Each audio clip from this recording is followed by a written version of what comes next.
Welcome to the show. Today we are talking about 10 must-have games for the 3DS.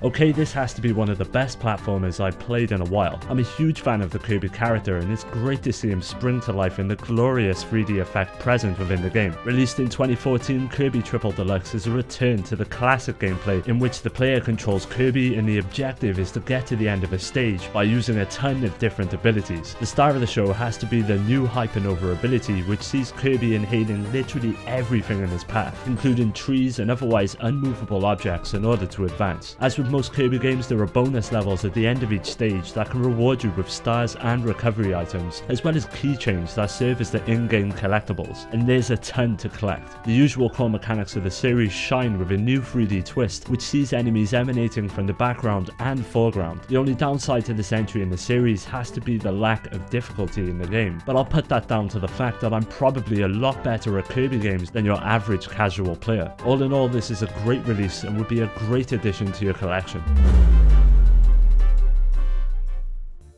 The game takes place on an island occupied by various Miis, each possessing their own voice, as well as a personality that can be tweaked to your liking. The game revolves around the relationships between the Miis that occupy your island and can result in some of the most hilarious moments I've had in gaming, and that really sums up this game, a light-hearted foray into the strange and wonderful world of Nintendo. The game was received well upon its release, and thanks to its quirky nature, Nintendo quickly had another hit on their hands. My son loves this game so much and often tells me how it reminds him of The Sims, and it's quite easy to see where he's coming from. A lot of similarities between the two series are present, but Tomodachi Life does not possess the amount of customization that The Sims is well known for. But that is not a bad thing at all, as Tomodachi Life is filled with pure, unbridled joy. It puts a stupid grin on my face and keeps it there for its duration. Tomodachi Life is a great game. It may not appeal to every kind of gamer, but if it clicks with you, it will be a fun experience.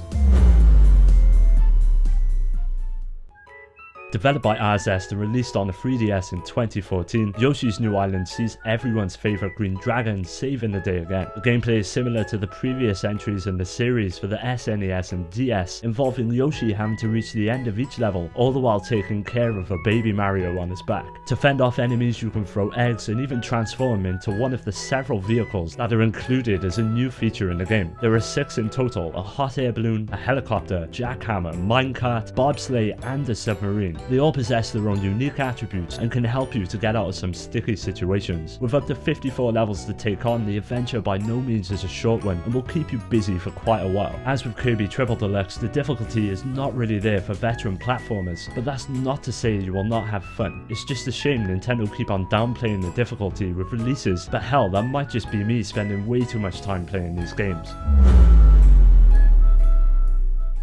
If you're going into Monster Hunter 4 Ultimate expecting huge new innovations from previous games in the series, you're not going to find it here, but that is far from a bad thing. It's clear that the formula has been perfected in this latest installment. Monster Hunter is essentially an action role-playing game that sees you take on the role of a new hunter. It's your job to hunt a wide variety of dangerous creatures that inhabit the land. With an incredibly supportive online community, you'll be up and running in no time, and thanks to the changes made to the tutorials, newcomers will find it easier to get to grips with the game. You can easily play for 100 hours before you've done everything. The amount of content in this game is incredible value for the price. Whether you're a long-time fan or someone looking to just get into the series, Monster Hunter 4 Ultimate is the perfect choice.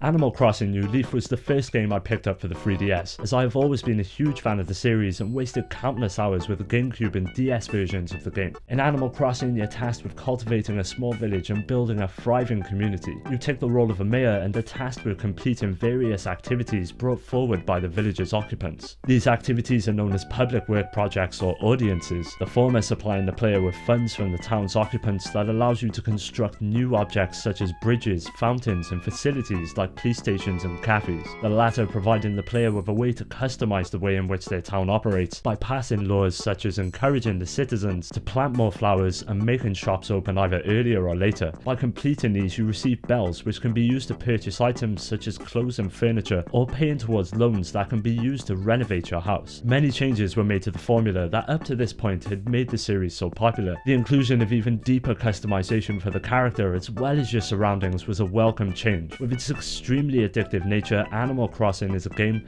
that needs a place in your library. This has to be the most fun I've had with the 3DS. Whenever I think of Mario Kart, I'm instantly reminded of introducing the game to my son, who has now become an avid Nintendo fan. We would spend hours facing off against each other in the amazing multiplayer mode. Released in 2011, the game lets you take control of up to 16 characters as you take it to the track and battle it out to emerge victorious. The staple mechanics of the series are all here, including a multitude of power-ups that all serve their own purpose and are sure to piss a few people off in the process, bringing a load of new features to the series that had previously not been seen, such as customizable vehicles that all factor into your performance on the track. This offered up a lot of experimentation as you played with the different setups to find the one that suits you the best, and with 32 different tracks to race on, you're sure to be kept busy as you fight to become the best. To top everything off, Mario Kart 7 also comes packed with an online mode which lets you take up to 7 players on from around the world, a feature that will undoubtedly see you coming back time and time again.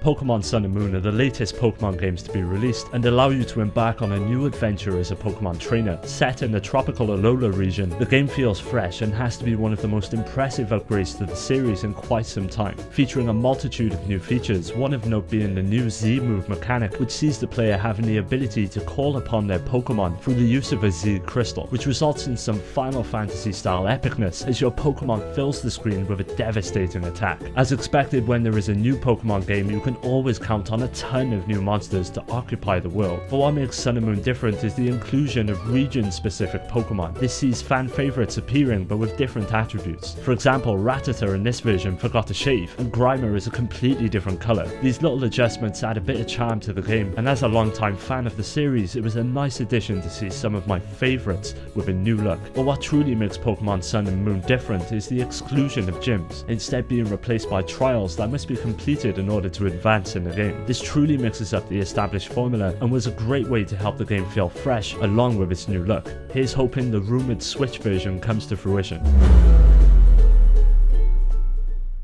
A throwback to the golden days of the RPG, Bravely Default is a game that any RPG fan would be proud to own. Developed by Silicon Studio, released in 2012, the game is set in the world of Luxembourg, which is kept in balance by 4 elemental crystals protected by a religious group that influence events across the world. The game plot centers around these crystals becoming consumed by darkness, and your journey as Agnes set on restoring their balance. As with most RPGs, the battle system tends to make or break the experience, and Bravely Default delivers on all fronts.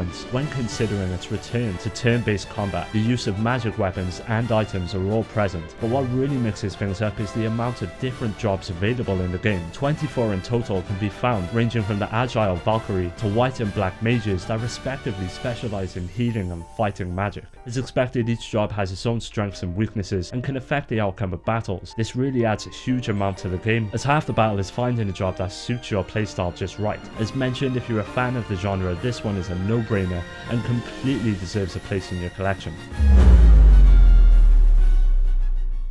Let's face it, at launch there weren't a lot of great titles for the 3DS console, but the release of games such as Super Mario 3D Land changed everything. It's similar, yet different enough to classic 2D Mario type games, so there's something for both old and new fans alike. As expected, you take control of Mario and are tasked with saving Princess Peach from Bowser. She really needs to stop getting kidnapped, but the story is never the focal point of a Mario game. Its gameplay is front and center, and with this aspect, the game truly delivers. After completing the initial 8 worlds, a further 8 are opened up, bringing the total amount of levels up to 96, which is sure to keep you busy for quite a while. As with all Mario games, there are some truly hilarious power-ups that will aid you as you jump and stomp all over the Mushroom Kingdom. But how could I not mention the 3D? The inclusion of it adds an extra dimension to the gameplay and really showcases what the system is capable of, and what it can be like when the effect is executed effectively. The level designs are inventive and fun, with enough challenge offered to more serious gamers that you won't feel like it's too easy. Overall, this is a game with with lots of replay value and definitely one of the must-have titles for the 3DS.